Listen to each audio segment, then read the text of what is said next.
Hello to all my queers and allies. Welcome to GaysideStories, a podcast featuring LGBT focused topics and discussions everyone can relate to. I am your host, Trillificent. As always, you guys can check out GaysideStories.com for more information. Interact with me on social media. I'm at GaysideStories on Twitter, Instagram, and Facebook. TheGaysideStories.tumblr.com. Or, of course, you can email me at GaysideStories@gmail.com. If you're not already, you guys can subscribe on SoundCloud, on iTunes, Google Play Music, Stitcher, Acast, and TuneIn. Pretty much everywhere where you plug in to listen to your favorite podcasts, you can listen to this one. You guys, please do me a favor and go over to iTunes and leave a 5-star review and or rating. Help with the visibility. And also, you guys can leave some comments on SoundCloud. I do read all of those. I want to say thank you to everyone that is listening. You could be listening to any other podcast right now, but you are listening to this one, and I appreciate you. So this week, I am not alone. As you guys can see, I have a lot of guests lined up. But this week, I have a return guest. I have with me Naj, the ChartreuseDisaster. How am I a guest if I got keys to the place? Because your name ain't on the lease. Don't play with me. Don't play. Touche. Don't play. But yeah, thank you for coming back, Naj. Of course, I think we talked about that before when we said we were going to do this episode. So thank you for carving out some time to come and record with me. No problem. I love to sit and chat. It is fun, isn't it? It's fun. It's a different dynamic when you sit and you talk to your friends, but it's structured for like a podcast. It's a different dynamic, and I've been appreciating that more and more with the different episodes and guests that I've been having on the show. Yeah, and it's no different with you. Yeah, So because everybody has just these different personalities, but you can kind of predict when you have a friend on. You can kind of predict how the conversation is going to go. So I guess it can be easier sometimes or harder. Yeah. Well, I won't say that I can predict it because honestly, sometimes you just never know about the nuances of your friend's personality or their beliefs. Mm-hmm. So, depending on the topic and the conversation, you may learn something new. But with that being said, let us see what we're going to talk about today. So let's start with the Schoolin Life segment. Why don't you go first? What's your Schoolin Life for this week? Well, I have two. My first is living alone. I Yes. recently just moved into my own apartment. Hallelujah. I've been literally searching for an apartment for 3 years in New York, and somehow it just happened a couple weeks ago. But I think it's very important just because living alone in New York is a feat in itself, just because the rent is really fucking high. It is too high. Amen. I honestly never thought I would be to a point where I could, afford to live by myself here. But now that I'm here and just getting used to my own space, it's just very relaxing to know that there's nothing you need to, there are just certain things when you live with other people that kind of stress you out just because you don't want to be the bad roommate, or you just don't want to be a mess. But Yeah, not you're kind of having like any always on alert because there's exactly someone else that you have to take into account. exactly, and just to be able to come into your own space, you can use the bathroom, you can take a shower when you want, you know, just come and go as you want without having to account for somebody else. There's a lot to be said about that, especially in such a densely populated city where there's literally somebody 5 feet away from you at all times. Indeed. Indeed.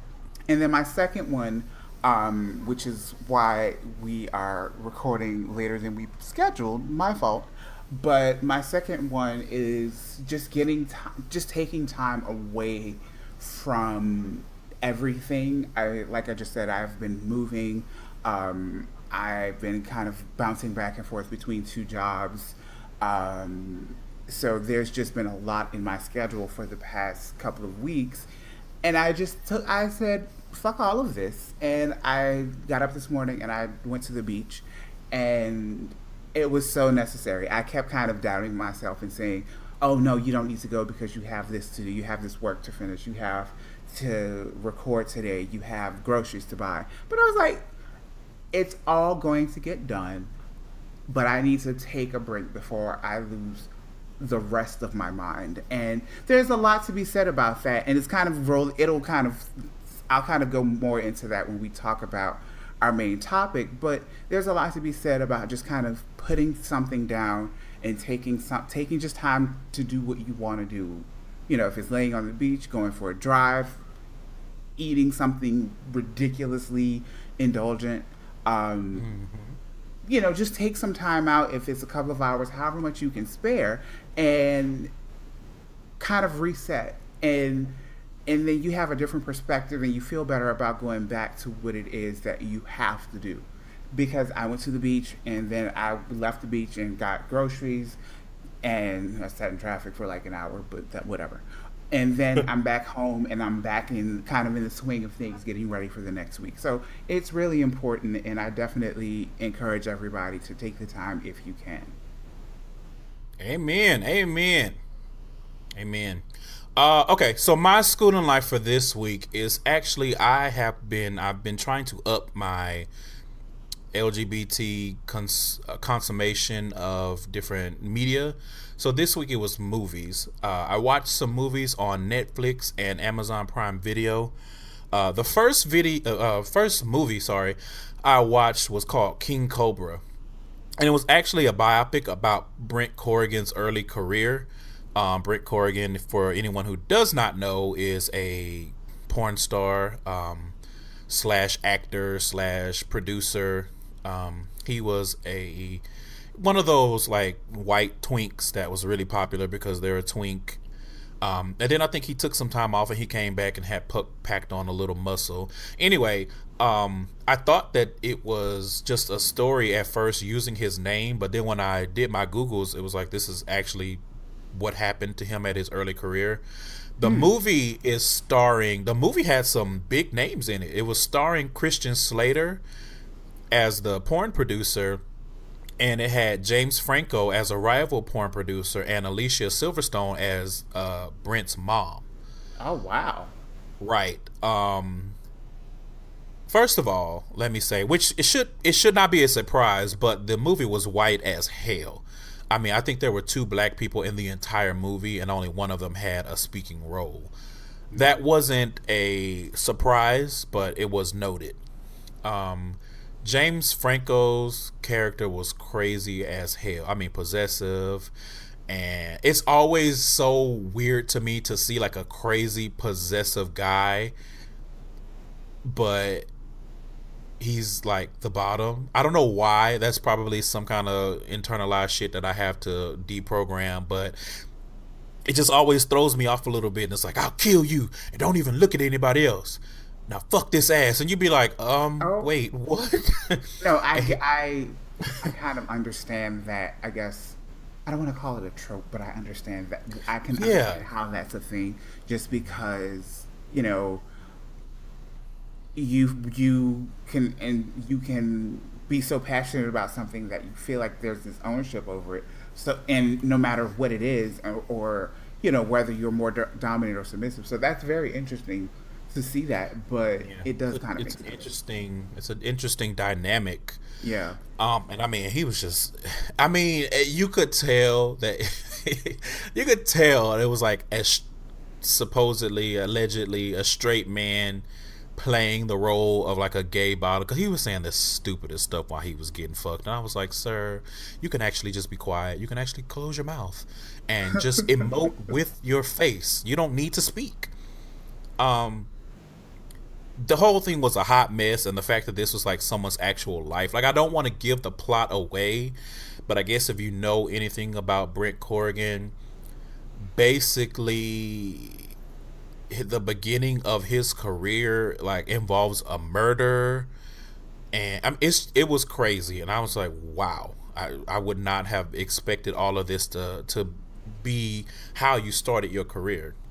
because I'm Yeah, vaguely I familiar still with have him. no idea who this is, but Right. um, all of this sounds like a Lifetime movie type of And that thing. was pretty much what it was. And I mean, I was so surprised to see Christian Slater in it. I'm not surprised to see James Franco because I mean, I don't know what Sis has going on. I don't know if he's just like, I'm going to bum rush myself into being an ally, or if he, on the low is, doing some things. I don't know, because it's just like Yeah. every time you look up, he's like in some kind of queer role, trying or producing a queer movie, and it's just like, I mean, I guess. I don't know. It just seems weird to me, but whatever. The movie was not bad. Objectively speaking, I don't think it was bad. I think I spent so much time being shocked by who was in the movie and what was going on that I may not be objective in saying whether or not the movie was bad. I mean, not everybody was good. Don't get me wrong. Some of the acting was like, girl, but what can you do? The second movie I watched is called Man to Man: A Gay Man's Guide to Finding Love, and this was more like a documentary. The movie ended with about seven different things on, how, or I guess the actual guide to finding love. So I did write those down. So the first one was deal with your baggage, and basically that was saying, all your daddy issues and your mommy issues, all that shit, you need to deal with that prior to trying to find love. Hmm. Find your soulmate, which was basically saying you need to learn to look past the physical without giving yourself without doing it falsely. Not to say, because a lot of people say, oh well, looks don't matter, which I think is false, because, and I think I've said this before on this show, when you say looks don't matter, I get what the sentiment is. They don't have to look like a movie star or anything, but you have to be attracted to the person. Right. I mean, I think there's a small percentage of people who their physical attraction is based through emotion and the relationship, but most people, especially gay men, he don't have to be the finest, but he has to be fuckable to you. And I Right. think that was kind of what it was saying. The next one was expand your horizons, which I'm actually going to expand on that on a future episode about, types and all of that kind of stuff. I think I've talked about it a little bit on an episode, but I want to dedicate a whole episode to that. The next one was improve yourself. Basically, while you're in between or while you're looking for love, do things to better yourself, whether it's physical, emotional, or mental, or spiritual. Give. I'm sorry. Better to give than receive. I don't remember what the lesson behind that one was, but I think that's just a good overall general lesson. The next one, think with your heart. Basically, don't let your penis drive your emotions, which, how many times have we heard that and said that? As it applies to the gay community. Hmm. The next one was don't give up, which, girl. And the last one was we are all human, nobody's perfect. So if you guys are interested, they were interviewing some gay couples, and then they had a lot of single guys that they were interviewing. They had a little diversity. They had some black guys. They had a black couple and a single black guy. And they had some other guys. They had some psychologists and different things. So it was interesting just to see how they put that together. And the last movie I watched is called Daddy. Let me say this, friends and foes, and whoever else is out there. Daddy is a superbly fucked up movie. I it was You know what that movie was? That movie was like, it was like a white gay version of one of the more particularly fucked up listener letters from the read. Like, that movie Oh was shit. that fucked up. I don't want to give the plot away because then you'll see, but Well, the anybody. name feels very, very indicative, but Yeah, I mean, use your context clues. The name of it is Daddy. Tweet me if you've seen this movie. We can talk about it. I will say that the lead of the movie, it was the same guy that was like the hypersexual bear that was into the younger guy in that movie. I think it's called Bear City. The same older white guy that was in that movie. So that was my Schoolin Life, just watching these movies, trying to watch more movies and see what's out there. I feel like there's more effort to be done to find movies with people of color, especially good ones. But this past week, I didn't put that effort into it. I was like, well, let me just see what's on Netflix. And I was like, well, Netflix, you need to get your shit together. Let me go on over to Miss Amazon Prime Video and see what she's giving. And she gave a little. So she gives a bit. Yeah, I love her. Yeah. So let's move into our main topic. So I think I'm not sure if we said it on the show, but we definitely talked about it amongst ourselves about having a conversation about work, how it relates to your sexuality and how you conduct yourself at work. So I actually want to start off with telling some stories from work. I have 2 stories, so I'll go first. I'm not sure how many you have. One of them is... Go ahead. I think, I only have 2. Nothing crazy. Okay. But they can change based on what you're saying because you probably have the same stories as I do. Maybe. I have one, just a work story, and then I have one that's more gay related. Mm-hmm. So I'm gonna start with the regular is not the right word. With the non-gay story.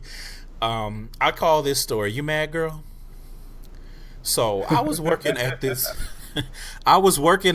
company, and I had this coworker. She was African. I want to say she was Nigerian because that's usually the case with stories like these, and you guys will see why as I get more into the story.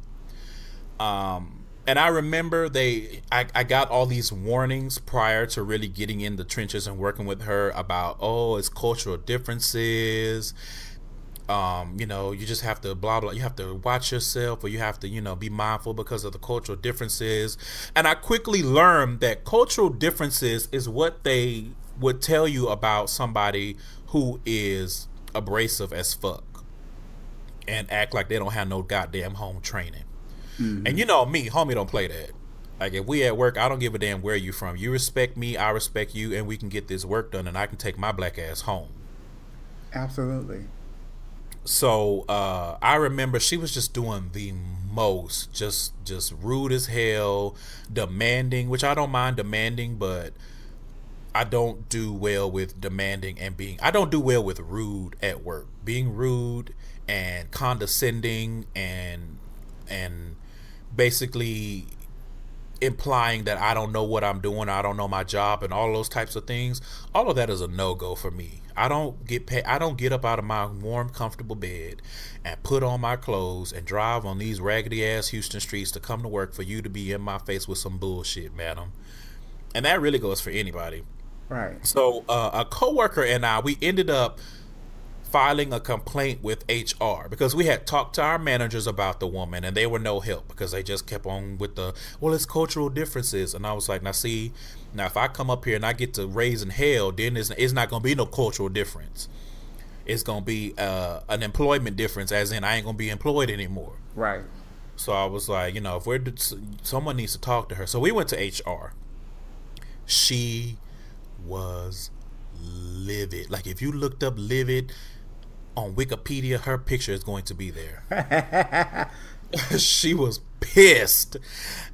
And I remember I came to work one day and I was walking down the hall, and when I tell you she stormed up to me, those people who walk like real, real hard at work, and you can hear them. They on the 2nd floor, but they walk so hard you can hear them on like the 9th floor. She stormed up to me, and her eyes were like wide and wild and were as red as a stick of big red gum. And she just superbly aggressive. Irate. Yes, irate. All of the SAT words to describe anger is what she embodied. And she and I will never ever forget this, because she runs up to me and she's looking at me. She's like, "Do you have something to say to me?" And I said, "What the fuck?" And I was caught off guard, so I was trying not to laugh in her face because I knew that was going to make it worse. But I was like, Right. why? I was like, man, why are you running up to me like this? So I Run had to up, get hurry. better. Right. So I had to hurry up and dodge out of the way so that she wouldn't see me laugh. And also because HR had already told us not to engage. They were like, if she comes back and she, is off the wall, she on some thriller shit after Michael turned into a zombie, then, Not just don't engage. So not too long after that, she was actually let go. And it was on a Friday. And we came back to work the next Monday, and one of the glass doors, like at the back of the building, had been shattered. And we got like this email from the company that said, oh, a rock from one of the lawnmowers flew and it hit the door, shattered the door. And we used to joke that it was really that woman that broke that glass after she was being escorted out because she was pissed off she was being fired. Oh Um, wow. and that was it. That was one of my, zanier stories from work. So, how about you, Naj? What story do you have from your places of employment? Well, I mean, I feel like this goes beyond places of employment, but I feel like there's always one. I've been in the workforce for, well over 10 years now, and Oh, we old Lord oh my Jesus. God, right? But it's like every company I go to, I have to have this girl. I don't know your gay friend. I don't want to know your gay friend. You don't have a cute friend for me to meet.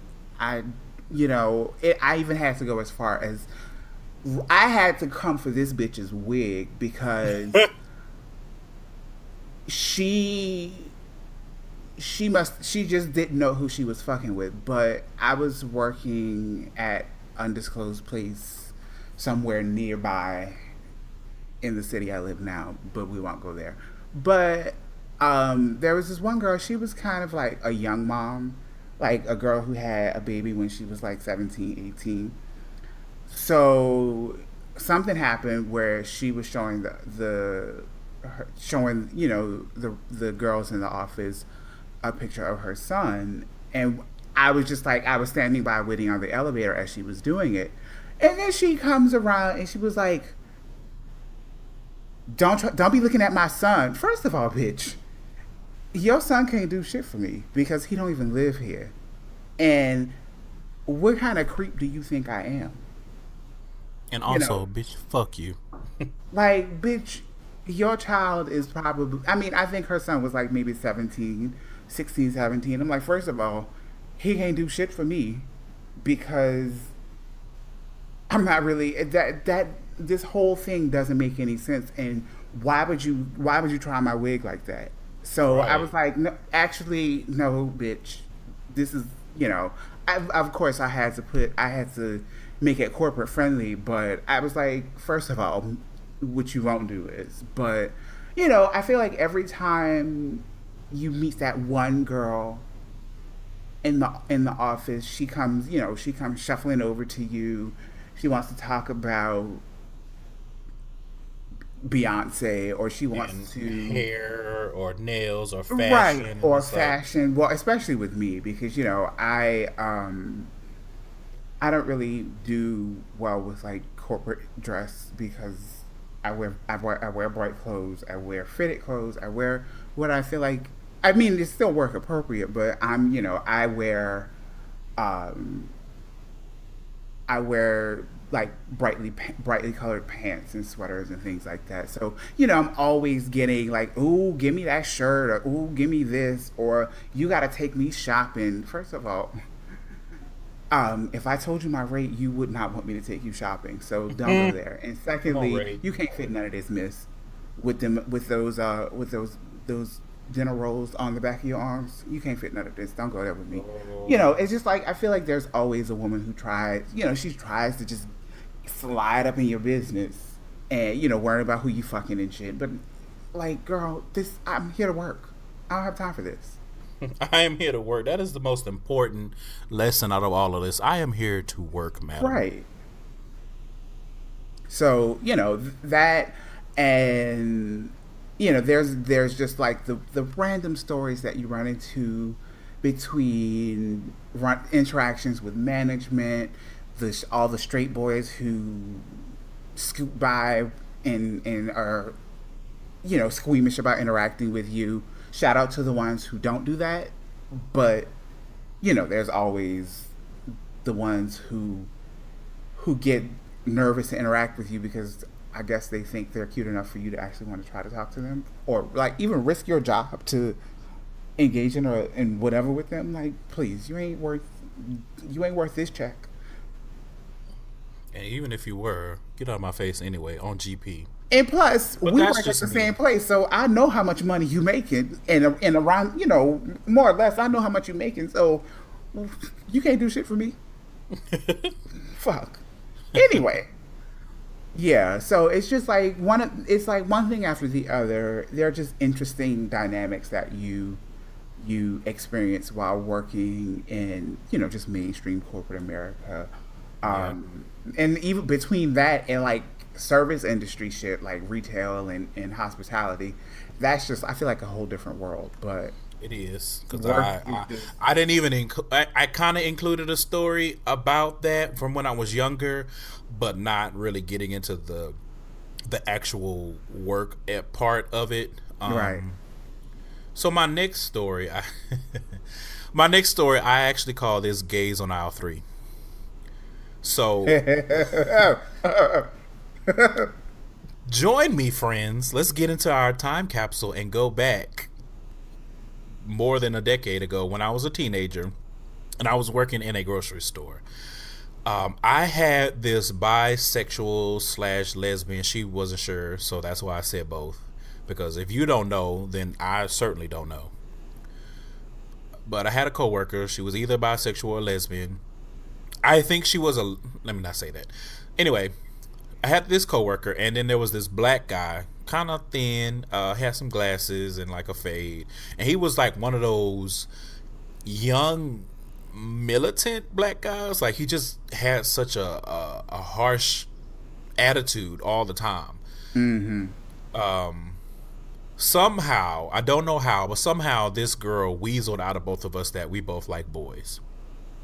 On separate occasions, of course, because I used to work in the what do they call it, like the business center, and I think he was a sacker and she was like a checker, so she could, she was out there talking to him all the time, and then every now and then she would come up to the booth when I didn't have customers and talk to me. So of course, because everyone has this thought that if you gay and you gay, then y'all should be gay together, and I was like, oh, sis. But I was like, I mean, at least the boy's not ugly, so I guess. So he actually, this is a testament to the times and my age, he actually wrote me a letter, like a handwritten letter, and she delivered it. I don't remember what the letter said. I do remember I wrote him back, and we kind of decided that, we liked each other.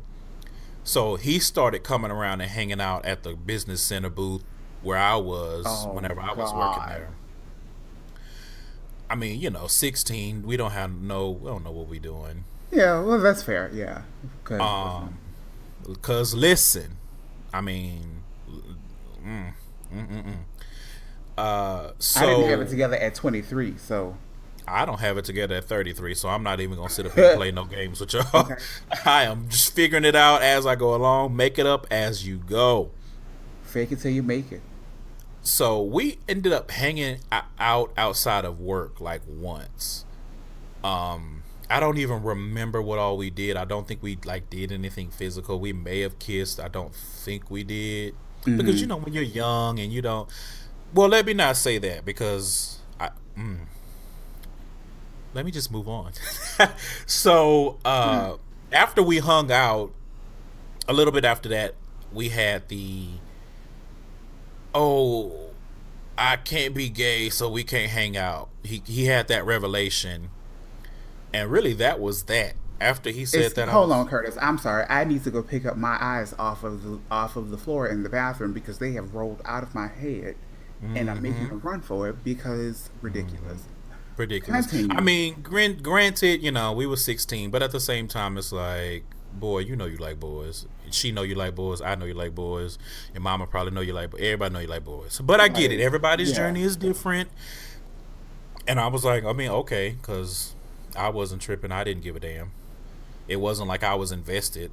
Um, so I actually fast forward, and we communicated on Adam for Adam years later. And when I tell you that this young man went through a transformation, I mean like a Sailor Moon transformation. And In a good way. I used Sailor Moon because it is accurate. I'm not trying to be funny about that. Like, it was a Sailor Moon transformation. So I ended up seeing him at a club that we used to have here in Houston called Bartini. Oh, Bart, listen. I think Many a memory at Bartini. many a memory, Westheimer. Um, Yes. I think we saw each other maybe like a week after we saw each other on A for A. And when I say he was a completely different person, like he went from like Huey Freeman to like Contisha Jones. He was he was not that there's anything, of course there's nothing wrong with being femme, but when you haven't seen someone in a long time, and the last time you talk to them, they're basically telling you, I don't like boys and I don't like that gay shit, and then they come, Oh, he's one of those. and then he came back. You know, I mean, he was skinny. He was femme. He had like a boa around his shoulders and was wearing like hot pink and red. He was definitely at the club dressed in the latest city trends fashions. So I was just like, oh, okay. I mean, I'm just caught off guard because that was not what you were expecting. But we exchanged pleasantries because I don't, you know, it's not like I had a reason to hold anything against him. Right. We explained we exchanged pleasantries, and I remember he told me, he was like, okay, well, you know, we'll talk later on the pewter. And I had to think about it. I was like, what the fuck is a pewter? And I was like, is he saying computer? Okay, sure. Mm, But all that right, was it. girl. That was the last time I heard it. I remember his name, but I'm not gonna say it on the show. But I just Oh, but you can text it to me though. Hmm. I don't remember his last name. I remember his first name.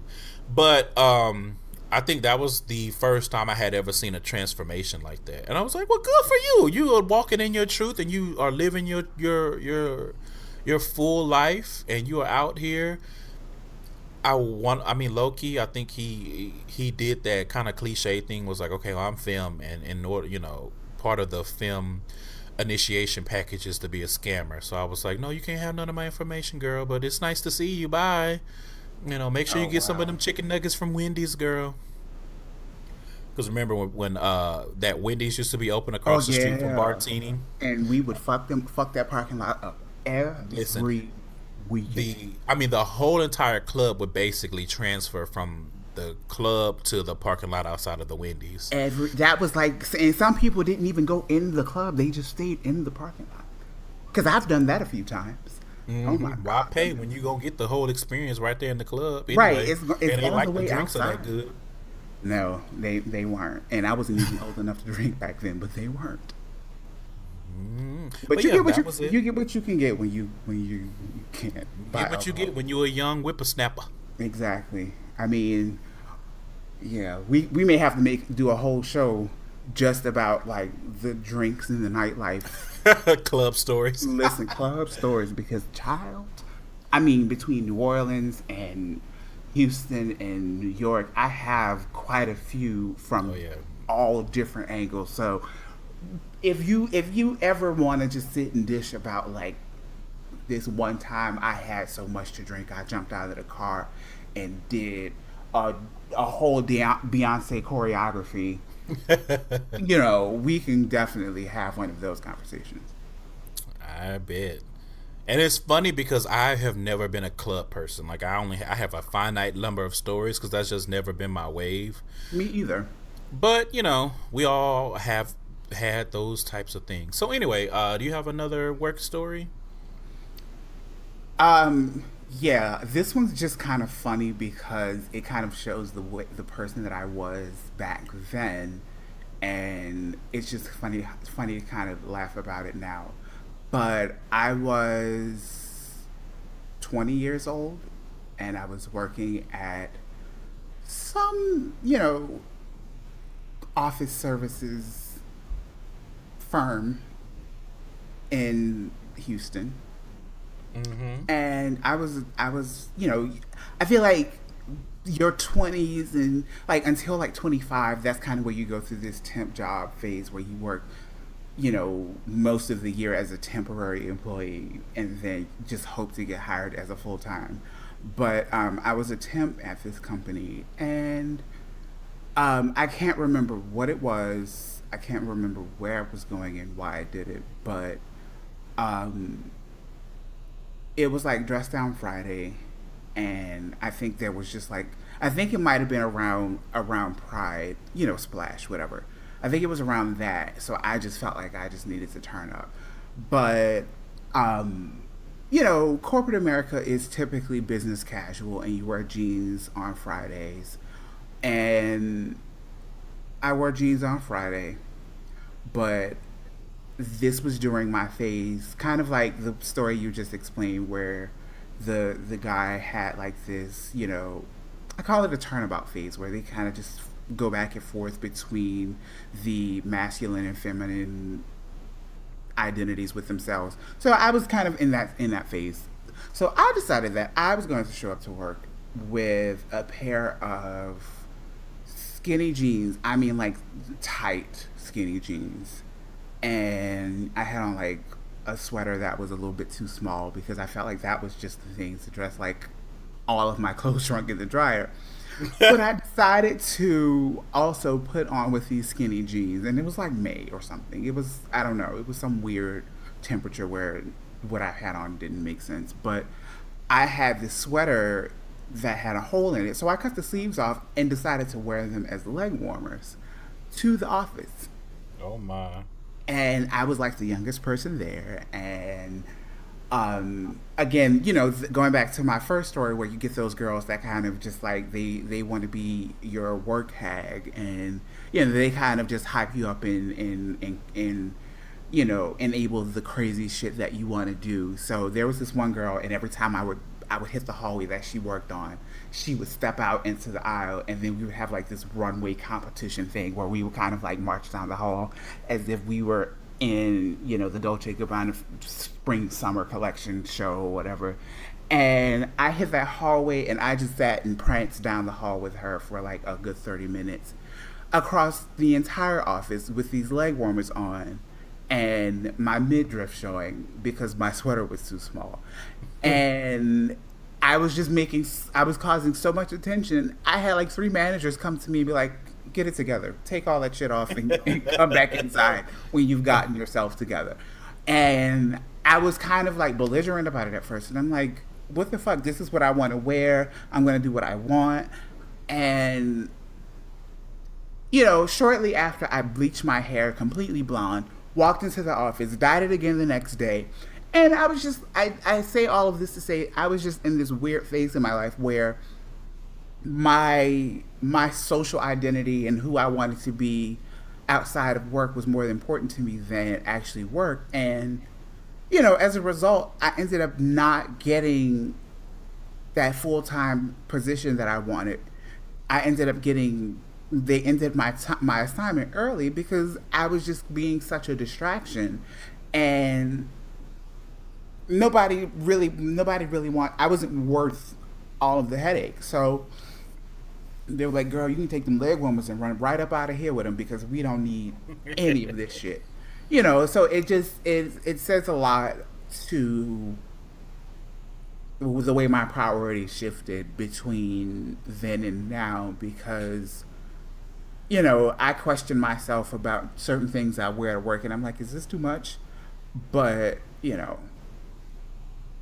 that was definitely a fun time. It is still something to be mindful of. We're not at a point where it's like you can literally wear whatever you work to every job. Some Right. jobs they're lenient on that stuff, but some jobs they're like, look, we're here to work. And like you were saying, your outside identity is just that. It needs to be outside. You need to leave that shit at home, and when you come to work, don't be up in here prancing around and doing Power Ranger flips down the goddamn aisles and shit. See? We have work to do. So Yeah. it's something that, I'm glad you told that story because it's something that I think sometimes some of the younger people in the community they struggle with that. It's like, well, it Yes. shouldn't be like that. I should be able to wear whatever want to wear to work. And to a degree, I agree. Yeah, But absolutely. at the same time, you have to be mindful of the fact that you are not in charge. So, You're not in charge, and I feel like, if you're just getting started with work, if you're just entering the workforce, all of those things don't really mesh well, especially if you live in a more conservative environment. Like, right. I wear some things to work now that if I were still in Houston, or in Houston, because they're extremely conservative in my opinion in terms of corporate America. But certain things I wear to work now, I would get a side eye here and there about, if I were to wear this, because I had one of the last jobs I worked when I was living in Houston. I had this whole conversation about dress code, and management was just kind of adamant about the fact that we needed to wear shirts with collars on them, and I was like, but I don't like wearing button down shirts. I don't really like wearing shirts with collars because they really don't fit my body the way that I think they should. So I'd rather wear, like, a light sweater in the summertime, or like a polo shirt for, special for certain instances. But I felt like I had to combat that. And again, I was like 26 at the time. So it just shows how you learn to just kind of play the game. Not necessarily play the game, but you don't want the unnecessary attention, because Right. that's what they look at when it's time to start making, you know, staff cuts, and Right. when it's And time your for when review time comes around, review exactly. season, you really have to know your audience, I think is the Mhm. big thing. Mhm. And maybe one day we'll get to the point where it is free and you can wear whatever the fuck you want to wear wherever you are. But I think right now it's not that way. And you have to be mindful. You have to pick your battles. Now, if they're coming down on you for something that you know that they shouldn't, like, dress code is one thing. Now if they're just coming, you wearing some regular stuff, a blouse or whatever, and they're like, okay, your titties are showing too much, and it's like, this does I don't even have any cleavage showing, that kind of stuff. Yes, fight Yeah. back, push back on that. But if you're in there in your Adventure Time T-shirt and hat with Exactly. like a rainbow tail coming out of your jeans, it's like, you just have to know your audience, know your place. Some places will let you get away with a lot.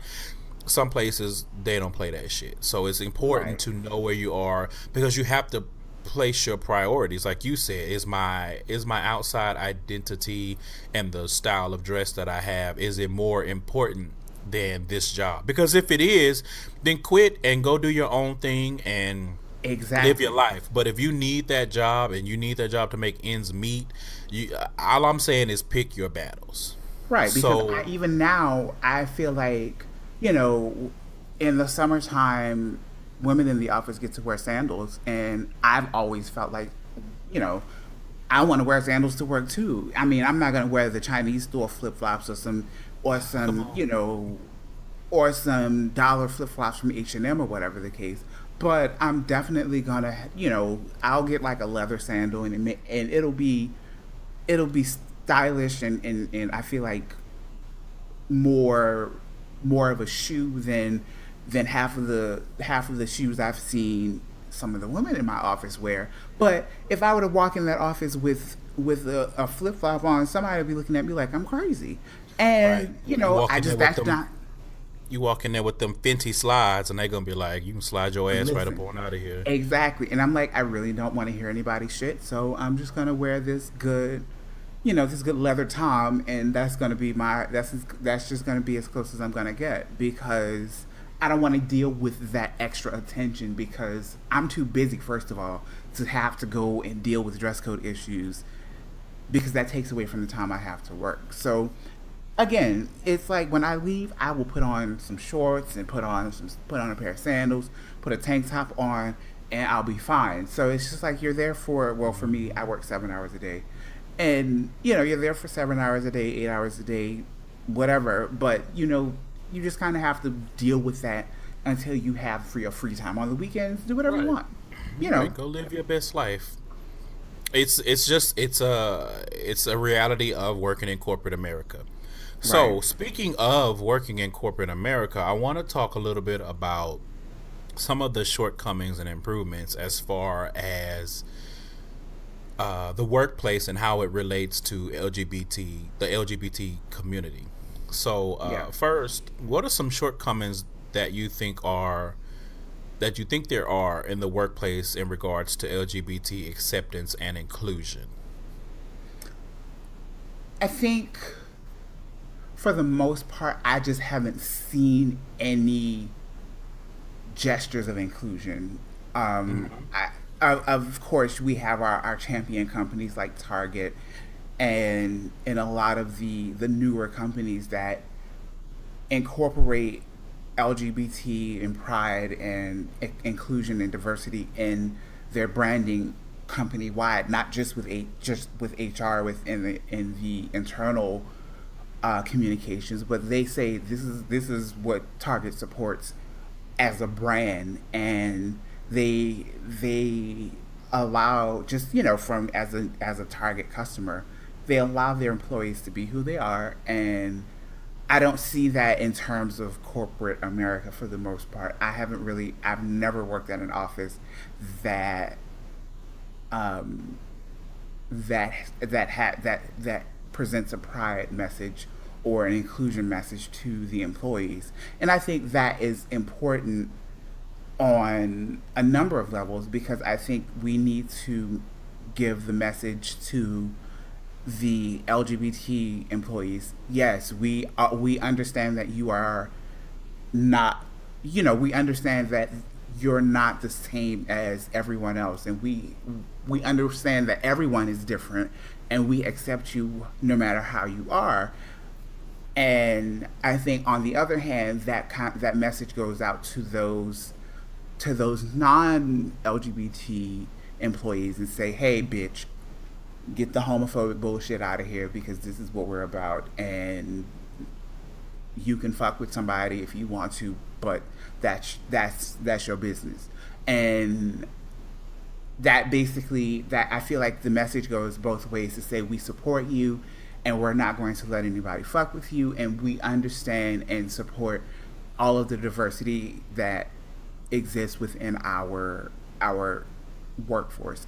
And I see it for cultural, no matter what religion, what race you are, that's, I feel like that's kind of just the default message for corporations. But I don't ever see, hey, we support you as a LGBT member, and don't ever feel afraid to be yourself at work. I think that's kind of a message that's just not happening.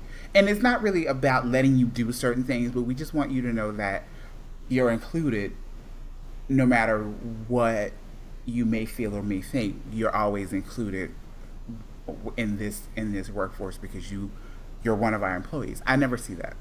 Right. I agree with that. I think that a lot of people automatically, especially white people, people go to work and they often, like you were saying, they expect everyone to be the same, and they don't even think about, I'm not at home, I'm not around my friends, I'm not around people that I'm familiar with. This is a whole different ballpark. And I Exactly. need to be mindful that there are people that are going to be different, and that's okay. And I don't have a right to demand that everyone around me and everyone that I work around is the same as me if I am not the one that's in charge. Like, if it's your company and that's what you want to do, I mean, I'm pretty sure that the government is going to be like, no, girl, you can't do that. But but when you go to work, you are an employee like everyone else. Don't go to work thinking that everybody is supposed to be the same. Don't Right. go to work thinking that everyone is supposed to have the same hairs cut and do the same things with their life, and everyone's supposed to have kids and go on to Right. soccer practice and t-ball practice. Like, everyone is different, and you need to be mindful and respectful of that. I think also, one of the shortcomings is that people think that participating in a potluck or going to lunch together means that they have a right to all of your personal business, Exactly. especially if they have any type of suspicions that you deviate from what they consider the norm. I Right. don't know if you've ever experienced that, but I've experienced that. Where it's like, okay, you come out of your shell a little bit and you speak to women and they're like, oh, let's go get some biscuits at the Red Lobster, and you're like, all right, well, I like a biscuit, so I'll ride with you. And then the next thing you know, they asking you all these personal questions and they getting all up in your business, and that's Oh, not what child, this yes. I is. mean, let's not We even need to. count the amounts of times that women that I work with have asked me, they don't know how to phrase it correctly, but I've definitely been asked the top or bottom question. And I'm like, ma'am, there's no reason for you to need to know that. Right. And I mean, I've had men that's like, okay, well, now that we've gone to lunch or something and now everything's a little bit more comfortable, what's up? Why don't you have a wife? Why don't you know what I mean? They start and they think they're slick. They're framing the questions in a way that's like, well, it's not offensive if I just come out of bed, well, you gay or not? If I ask you, why don't you have a wife? Where are your kids at? Why don't you do this? You don't watch sports? That, you know what I mean? All of those masculine tropes, and they think that they're getting over. They think that you don't know what it is that they're really trying to ask. So Right. that needs to be tucked in. Get that shit together. And I also know for a fact that a lot of trans people and flamboyant men are often found unacceptable in a lot of workplaces, and that's a big Yes. shortcoming. Yeah, because I mean, So, again, I was in that place before, and I felt like at one point I felt like I would never get out of working in retail. And of course, there's obviously nothing wrong with working in retail, but it wasn't what I wanted to do. I wanted to I there was just I think certain things I wanted to explore in terms of the workforce, and I had certain talents that I thought I would never be able to use because of I couldn't get out of retail because of the way that I acted, the way that I dressed, whatever. yeah, your Eventually, I grew out presentation. of that, Yeah.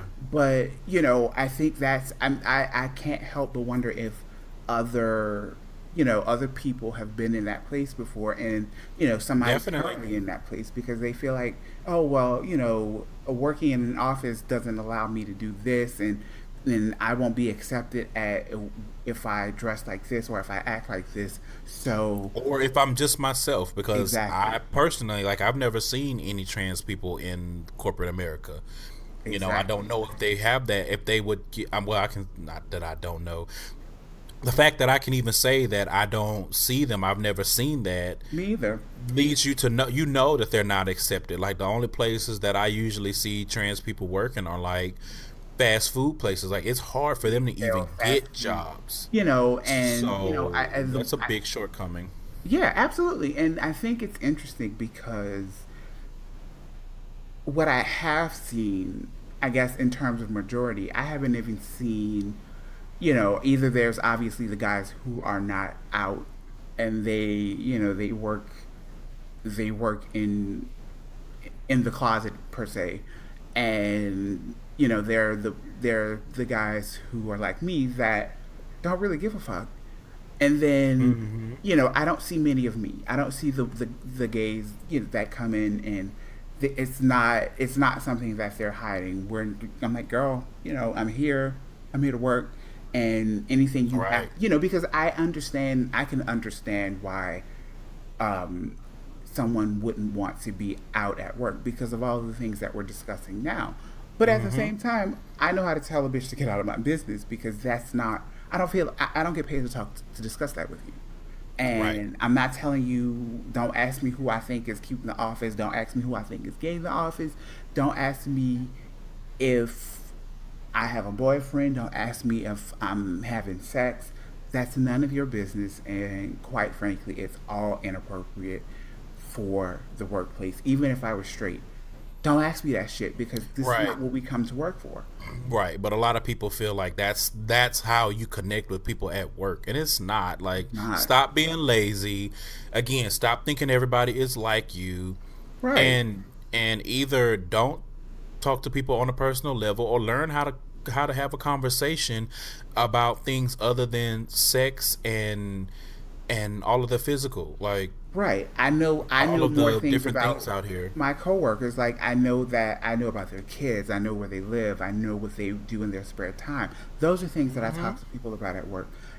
I'm not really I don't care who you're having sex with, even if it's somebody in the Right. office. And that's a listen. I certainly don't care about that because what you're not going to do is involve me in the bullshit. But anyway, that we can get down a rabbit hole on that. Listen, So okay? let's flip the coin and let's talk about some of the improvements that you think, or let me phrase it this way: what are some improvements that you would enact in the workplace to help LGBT people feel more comfortable and included? So for me, I based basically off of what we just said, I would definitely have a ban about asking people about their sexuality and about their genitals. Don't talk to me about yours. I don't care who you having sex with. I don't care that your wife just got a brand new pussy pump and she is loving it and y'all are, I don't care that, you decided that things weren't going well in the bedroom, so you went and got you a cock sheath and now your wife is happy. I don't want to. None of that needs to be discussed at work. And if you do, it's a problem. And you need to Yeah. be mindful of that. And don't get comfortable and like, well, we've worked together long enough, so now I can say whatever I want to, and I can be inappropriate. Because it's like it's all good. We're a family, right? No, we are not a No, family. You bitch. need to get your shit together, shut your ass up, and None of keep y'all it look the like me. hell professional. Another thing that I would say is I would definitely encourage an office culture that does not assume that everyone is married with kids. Yes.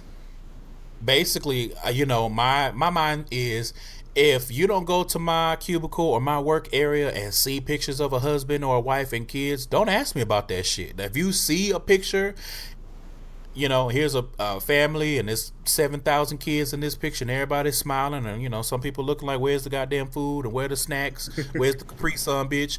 Then feel free to ask. Come on, Capri Feel free Sun. to have a conversation.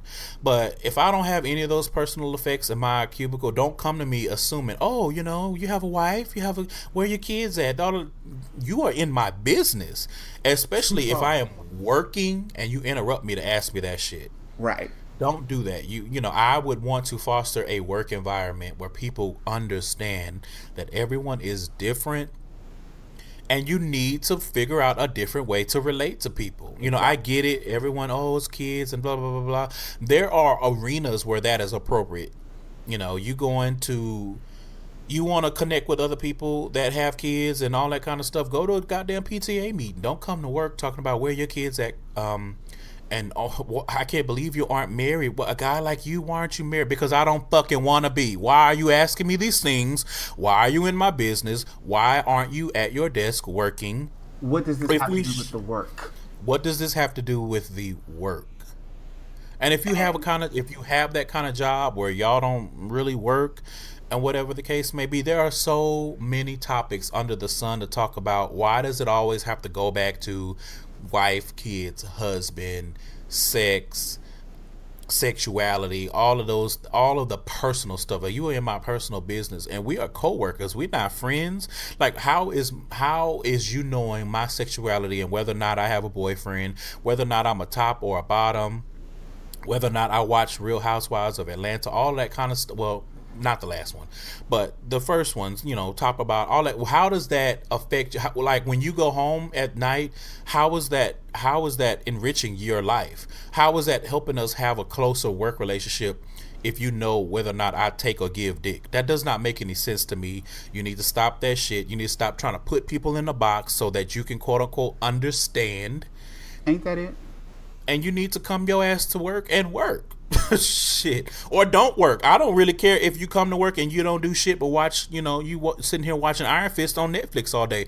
That does not bother me. I don't give a damn what you do unless I'm dependent on your work, in which case then we'll have a problem.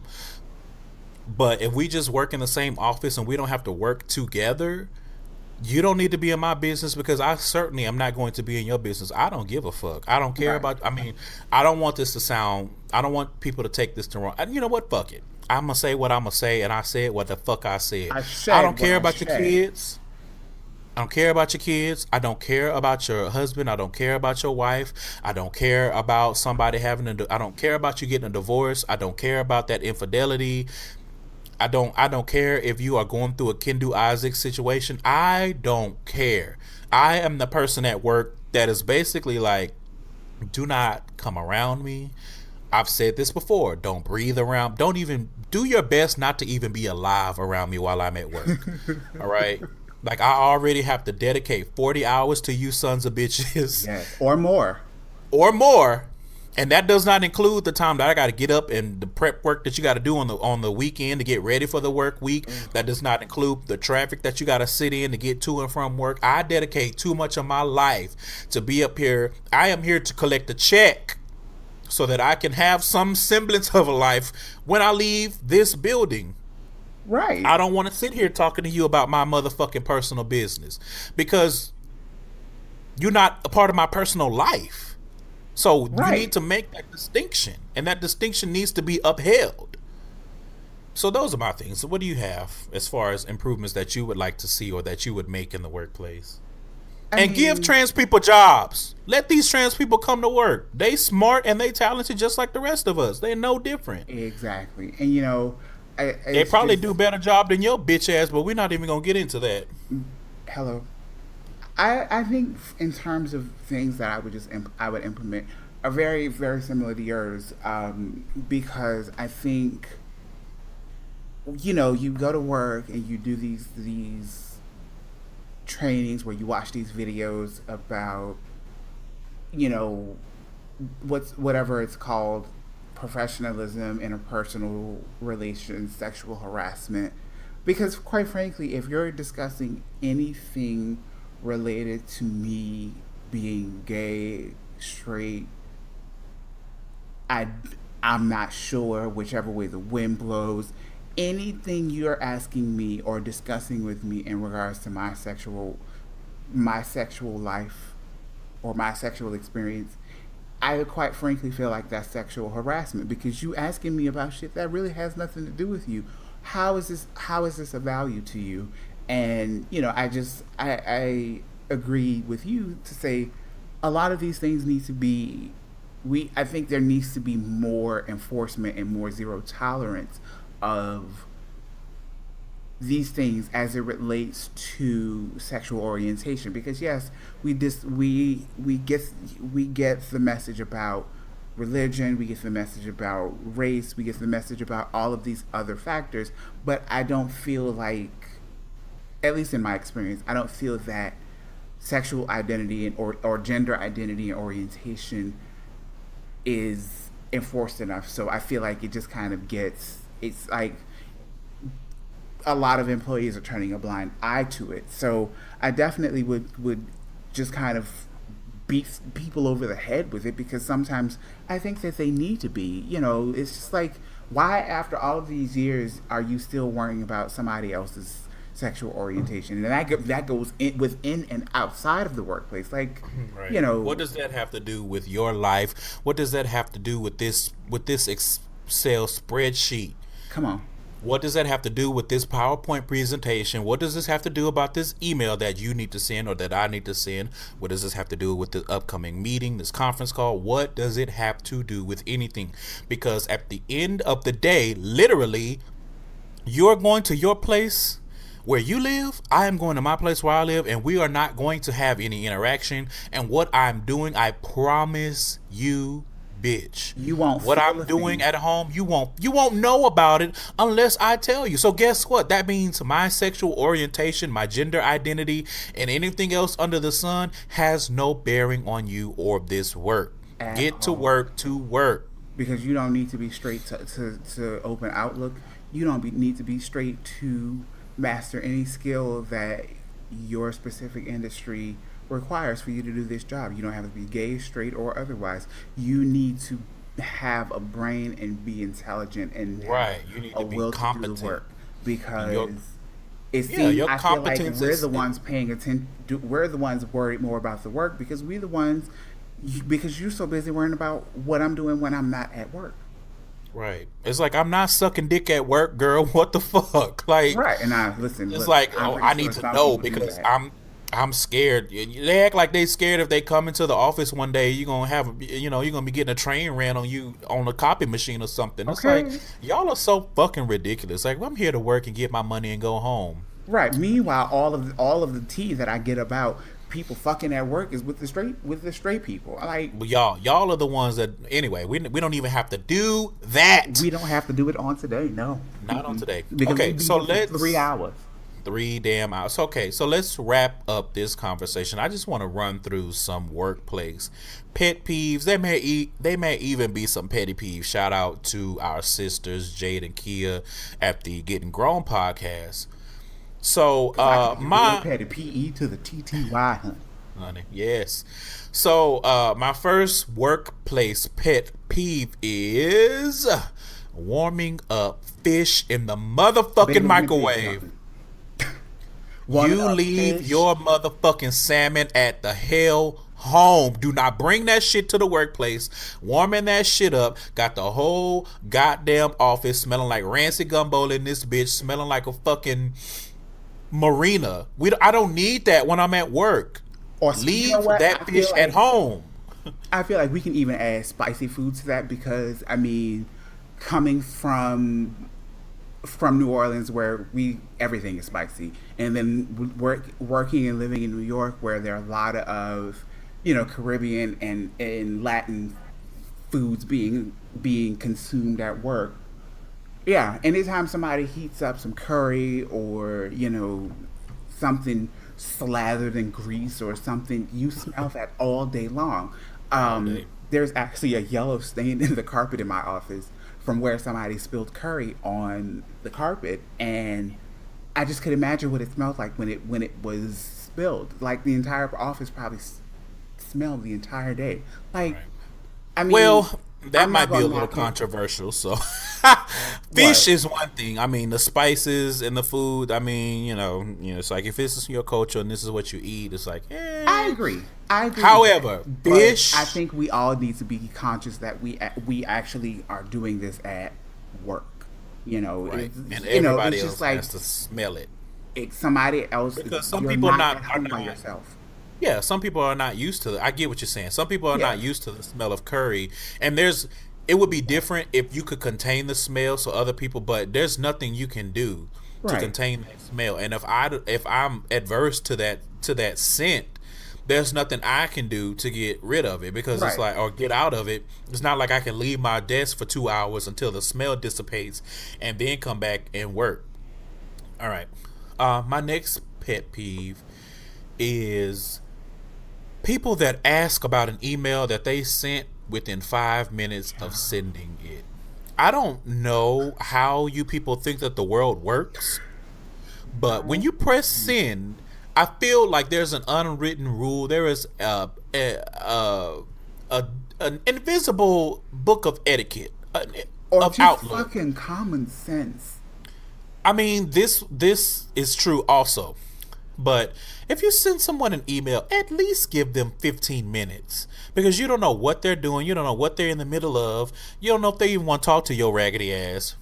Hello. Or they may have read your email and deemed that it does not need a response. Whatever the case may be, just a rule of thumb, give it at least 15 minutes before you calling somebody or you stomping your goddamn feet going down the office hallway to go ask them about an email that you just sent them. Like, calm the hell down. They Now, love running down a hallway to my desk while the notification is still 75% opaque on my desk. right, like the Did you message get my hasn't email? even finished downloaded to your damn Outlook inbox, and here they go. Did you get my email? And I sit there and It's look like, them dead in the face. No, I didn't. Give it 15 minutes. Give it 15. Now, if they're expecting the email, or if y'all are in the middle of a conversation and you're like, "Oh, let me email this to you real quick so we can continue the conversation," that's different. Like, use your judgment. But if you cold cock sending someone an email out the blue, don't come stomping or don't come tapping your fingers on the instant messenger. Don't come slapping your fingers on the goddamn phone, asking them whether or not they got your email, and it's barely even sent from your side. So Right. what It are doesn't e- some of your It doesn't even pet get peeves? sent directly to your brain. Like, give me a break. One of well, Because one I of have more, my but oh well, listen, I have yeah, go ahead. pages, but I think one of my favorites is the people who always got some shit to complain about, but they do 0% when it comes to suggesting a way to fix what they're complaining about. Don't Come come on. complaining to me about a process or a policy, or you mad because you gotta come in early to do one simple thing, but you never have a way to fix the problem. You never say, Mm-hmm. I have a hard time working around this, so I think maybe we should try to do it this way instead. Or, if something doesn't work for you in terms of just like general housekeeping things, have a discussion with your manager about it. That's why Mm-hmm. open door policies exist, not for you to go and tell them that you need to take off on Tuesday. Tell them that this doesn't work for you and you want to work with them to find a way to solve it. I think that leads to a lot of people getting, I guess, getting to the point where they want to leave, or they're just over the job and don't want to put in any more effort, just because they don't deal with the issues, but they just want to complain about them. And Right. along that same vein, my one another peeve of mine is when you have an employee or a coworker or whatever that is always bitching and moaning about, oh well, I don't, we don't make no money, I want to raise, I need to do, yeah, I need more money, I don't make enough money in my job. But when you ask them to do something a little bit outside of their normal scope of work, or if you ask for them to change a process that includes maybe one or two marginal steps where they could actually learn or develop their skill set to do something more or to earn a promotion, they scoff at it. I know that's too much work. Or we don't want to have to do this. This is extra. Why do we have to go through all of this? This is too much work. And I'm like, well, how can I know what you're capable of if you're never willing to go outside of what you normally do? Because Right. this, after a certain amount of years, what you're currently doing becomes almost second nature. So I don't know if that's is that all you can do. Can you do more? Let me give you something to see how much you can do. But if you don't want to do it, don't come asking me for extra money. Don't come asking me for promotions when you can't even show me that you can excel in your current position. Hello. All right. Another one of my pet peeves is, and this will be quick. We can make some of these pretty quick. Meetings that could have been an email. I don't know why people like to get together. I get the face to face factor, but a lot of times y'all just want to sit up and talk, and I don't have the time because I don't want to sit up here and talk to you. I don't want to sit up here and I look don't at have this. Could have time been to a sit and fucking talk. email. Definitely just saw finish one of those. My boss emailed me something about, something that I've done at least every year since I've been there. And then he scheduled a meeting a meeting to discuss it. And I instantly replied, I said, this is all we need to do, step one and step two. And I didn't accept the meeting. I'm just going to wait for him to not to cancel it because I'm not going to that. I'm not going to this meeting because Right. I don't have time to sit in a meeting for 30 minutes to tell you what I just sent you via email. Two sentences cut 30 minutes out of my schedule. Mm-hmm. That drives me nuts. So listen, that's definitely at the top of my list. Another one of mine is meetings that keep you during lunch hours, but they do not provide lunch. Now, let me say this. Some people go to work and they have this thing where they don't need to eat. They can work through lunch, all of that. And all of that is cute for you. However, the way my body is set up and the way my blood sugar is set up, I need to eat. And if you are going to encroach on my lunchtime, even it doesn't even have to be about food, but if you're going to encroach on my time, that is my time during the day when I got to sit up here and be with you motherfuckers, I'm going to need some compensation for that. Either I'm leaving early or you going to provide lunch. Like, I worked at one company Right. where that was a rule. It was like, do not have a meeting during lunch hours if you're not going to provide lunch. Like, that's just rude. It's just inconsiderate as hell. And because never mind, I'm not even gonna get into that. Yeah, I typically So just go let's to lunch see. before or after the meeting because it's not.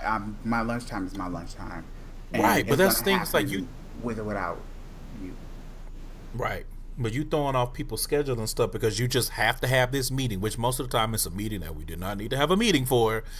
But if Mm. you're gonna do that, then you need to go and make sure you get the clearance that, I mean, at least get a motherfucker, get a bitch a box lunch or something, get a bitch a sandwich or something. Not Like that hard. shit. It's not that difficult and it's not that expensive. And if you cannot incur the cost, then you need to have your meeting at a different time. Like, don't encroach on people's time during the day that is for them. We all get a lunch break for a reason.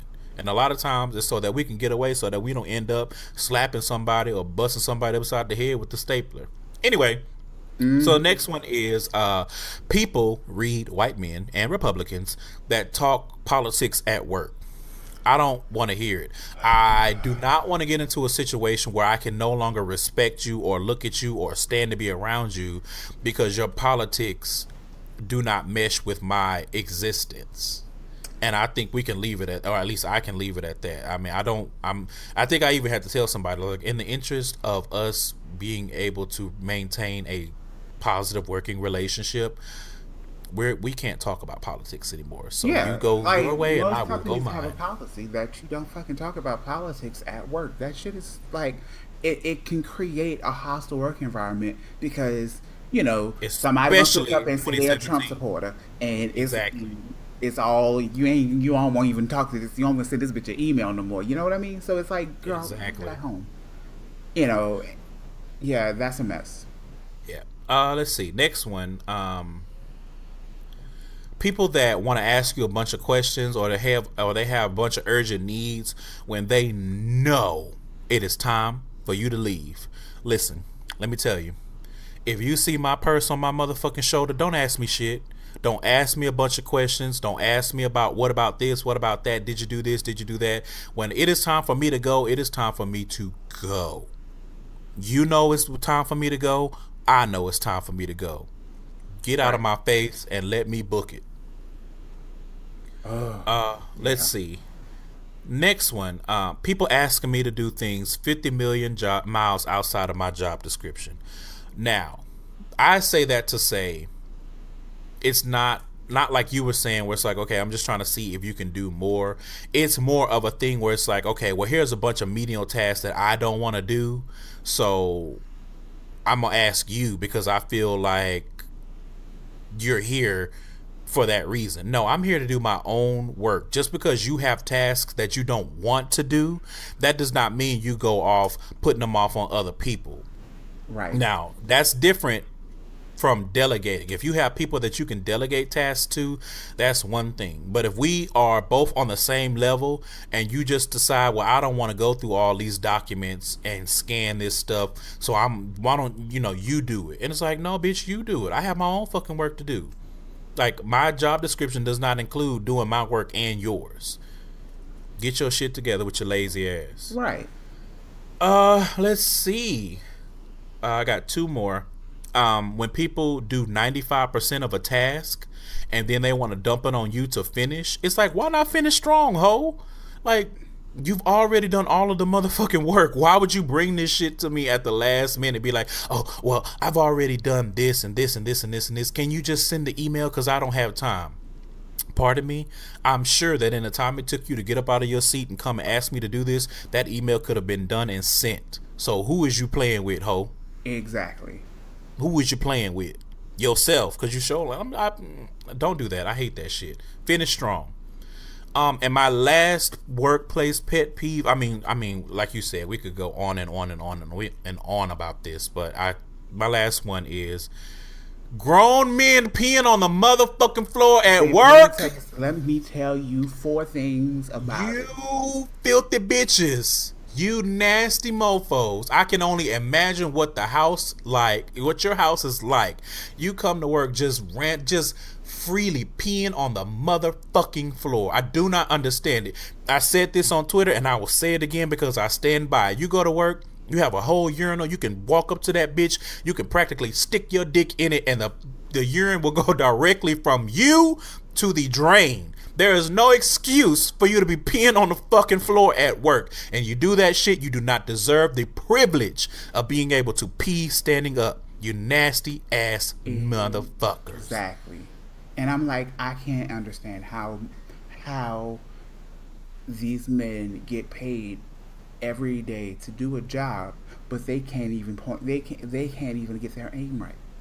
Like, do you know how off-putting it is to like be at work and it's like, okay, this is like the manager several layers up and this motherfucker is like peeing on the fucking floor.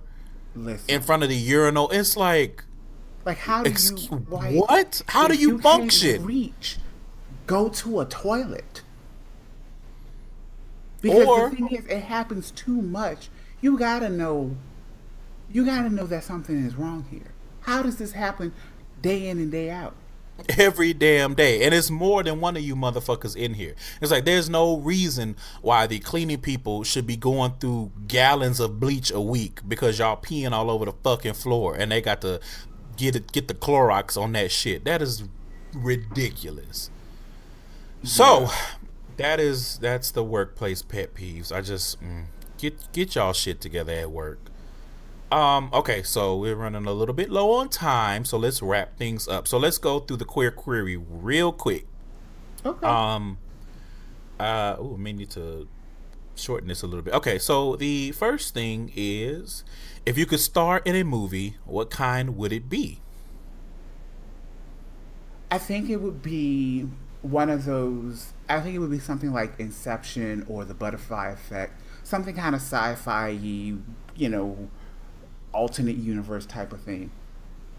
Okay, I agree. I didn't think of that, but I agree. But I think one of my main things would be either like a superhero movie or like a pure action movie with no romantic subplot or the hero's family being killed to spur all of that bull. Like, I don't care about none of that. Like, let's just get to the action. Let's just blow some shit up, but for a reason, Okay. Yeah. Let's see. Next question. You've got $1 million tax-free for 24 hours. What do you do? I pay off all of my bills. I buy a house, and I invest the rest. Pretty much the same. I said I'm buying a house in cash. I'm buying as many franchises as I can because my money got to make money. And of course, pay off debt. Okay. Next question. What TV show could you watch over and over and not get tired of it? Goddamn 227. Come on, 227. I was watching it last night. I said, let's see, Golden Girls, Burn Notice, and Charmed. Don't even get me started about Burn Notice. It took me almost a year to watch the last episode of Burn Notice. So many things. Yeah, I just rewatched the whole series from. I don't have it in me. Like I quit.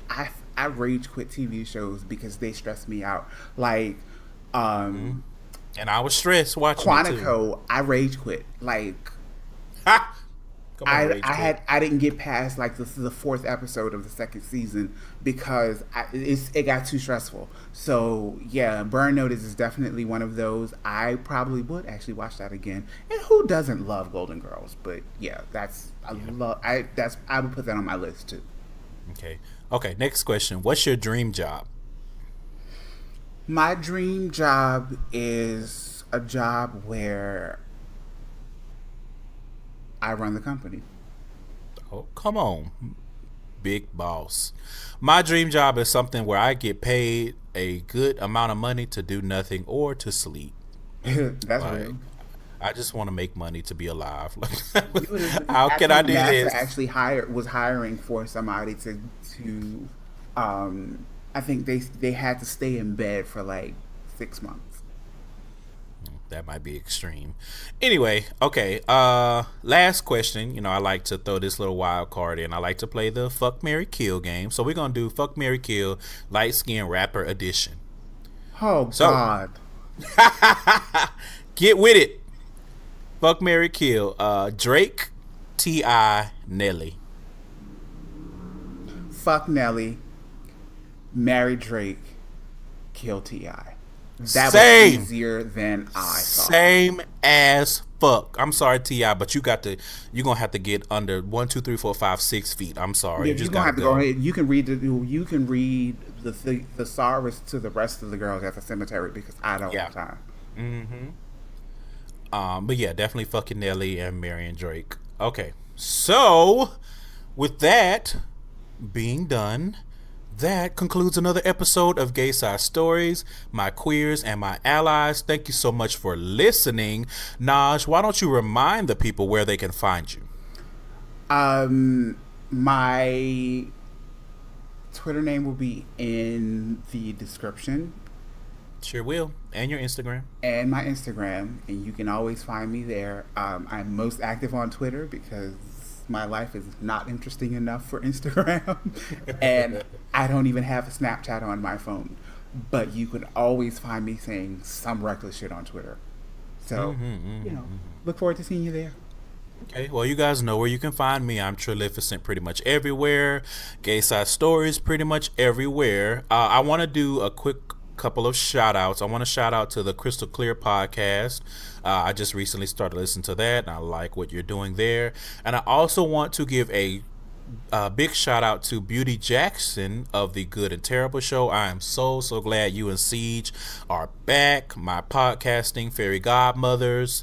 Can't wait to see what you guys do. The first episode had me cracking up. I was trying not to bust out laughing at work because I don't need my boss asking me no other questions because she already know I can't stand her motherfucking ass.